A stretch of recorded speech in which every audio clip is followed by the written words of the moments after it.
மாசி மாதம் கிருத்திகையை ஒட்டி மாவட்டத்தின் பல்வேறு இடங்களில் உள்ள கோவில்களில் சிறப்பு பூஜைகள் நடைபெற்றன. ஆவடி அடுத்த திருமுல்லைவாயில் பகுதியில் பிரசித்தி பெற்ற பழமை வாய்ந்த மாசிலாமணீஸ்வரர் கோயில் 45ஆம் ஆண்டு மாசி கிருத்திகை தெப்ப உற்சவ விழா நடைபெற்றது. இதில் 1000க்கும் அதிகமான பக்தர்கள் பங்கேற்றனர்.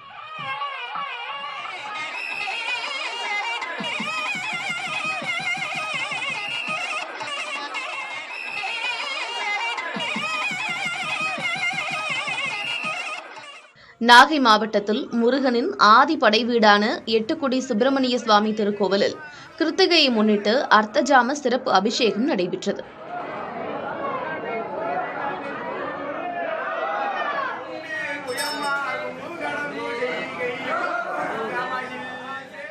கேரளாவில் பிரசித்தி பெற்ற ஆற்றுக்கால் பகவதி அம்மன் கோயிலில் மாசி மாத பொங்கல் விழாவின் முதல் நாள் விழா தொடங்கியது. இந்த திருவிழாவின் 9வது நாள் பிரசித்தி பெற்ற ஆற்றுக்கால் பொங்கல் நிகழ்ச்சி நடைபெறுகிறது.